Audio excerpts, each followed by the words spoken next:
Miami Heat Nation, what is going on? So, in today's video, we are going to be doing a Miami Heat versus the Chicago Bulls playoff preview slash prediction. Now, before we do start today's video, if you guys enjoy Miami Heat content, we do upload every single day. Today is officially 105 days of us uploading consecutively, and I couldn't do it without you guys. So, I just want to say I appreciate y'all. Continue to keep liking, keep sharing, keep subscribing, and also give me your thoughts and predictions on tomorrow's game against the Chicago Bulls. So, as you see right here, this is the playoff bracket. We do play the Chicago Bulls, of course, right?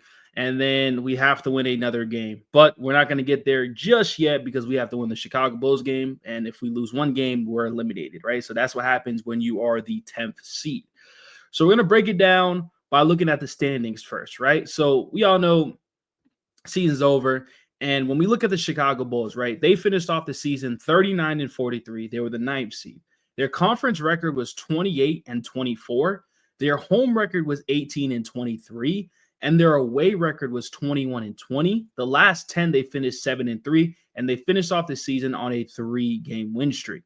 So as you see, they tend to struggle at home, but they play better away, which is probably not a good thing, right?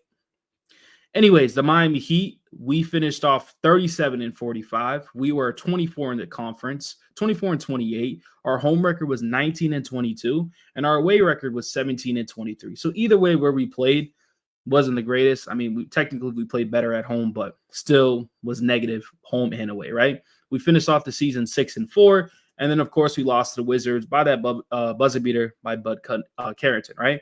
So this is kind of the little breakdown of, how this happened and stuff, right?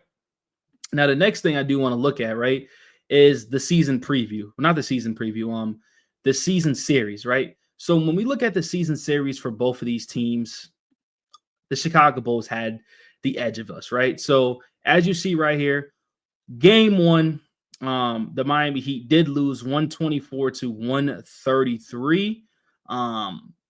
Tough loss. That was beginning of the year, obviously, right? So when we go back and look at the stats and stuff like that, the team stats, Tyler Herro had 23. So this is it right here. Tyler Herro had 23. Bam Adebayo had 23. Kelaway had 17. Jovic had 20. And Jaime had 14. Now, of course, roster is completely different, right?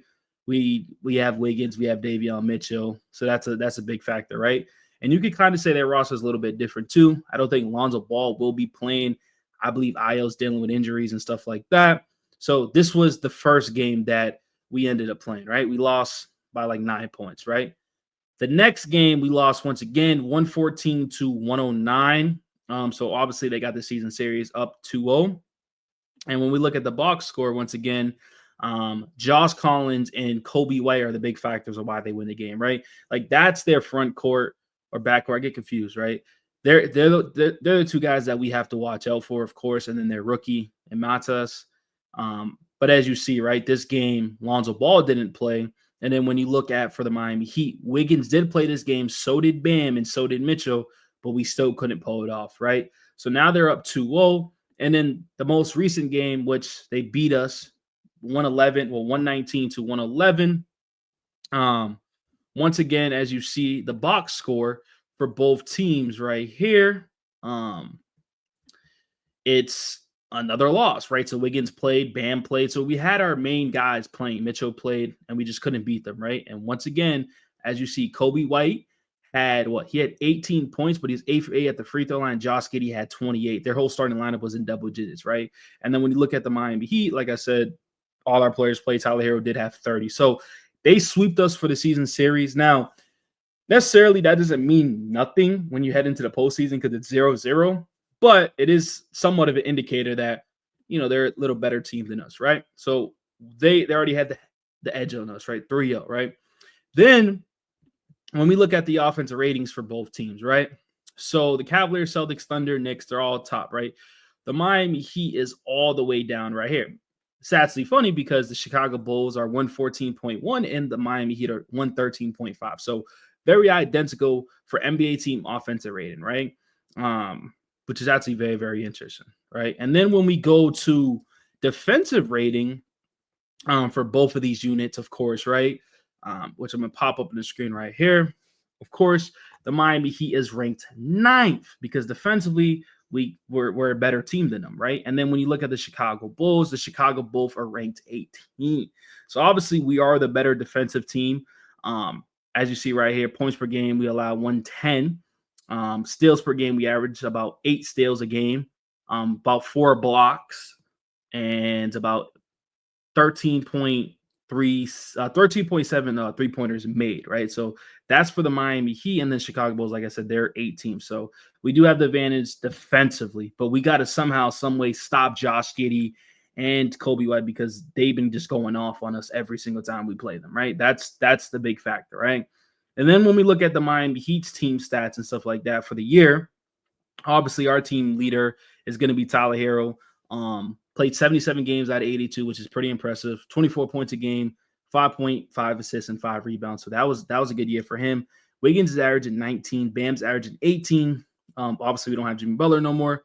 But Duncan Robinson, there's reports that Jovic may return back in his game. So that might help us. But he's been out for a while, so I don't know how much he can help us. But it is depth. It is, something possibly a different look that we can throw at. And then obviously our main guys coming off the bench and Kyle Anderson and obviously Alec Burks and obviously Davion Mitchell, right? So we got to have a really, really good game plan of slowing down these guys. And offensively, we got to show up Tyler and Bam and Wiggins and all that other stuff, right? And then when we look at the Chicago Bulls for their team stats and stuff like that, which is going to be right here on the screen, we already know their main guys, right? Kobe White, Zach LaVine is no longer in the team. They play better, but I was Zach LaVine anyways, right? Vucevic, I'm not really too worried about. I feel like Bam can handle him, but he does average a double-double, right? And he can space out the floor. Josh Giddey's around 15, 7, and 8, which is pretty good. Kevin Huerter's a good shooter, so we do got to focus on him, of him not knocking, threes down and killing all the momentum, because that would definitely suck, of course, right? So that's kind of, breaking it down for both teams. And now I know the reason why y'all came to the video, right? Y'all want the prediction time, right? And so as a Miami Heat fan, we all know we're not the best team this year. We're not. It happens, right? The Chicago Bulls definitely had our number this year. And I'm super confident, though, that we could beat this team. I really am, right? Like, just because you could beat us 3 times in a regular season, but I trust my coach. I'm going to trust Tyler. I'm going to trust Bam, and I'm going to trust Wiggins, who've been in this moment. We've been in the plan. We all know how the plan works, right? I'm going to go Miami Heat beating the Chicago Bulls. I think it's going to be a very, very close game. I think it's going to be one of those games where, like, you're holding on to your seat, because Miami Heat always make those type of games.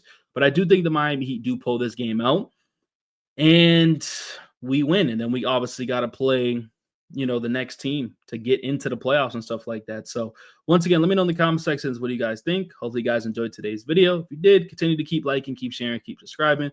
Appreciate y'all. Love y'all, and I'm out.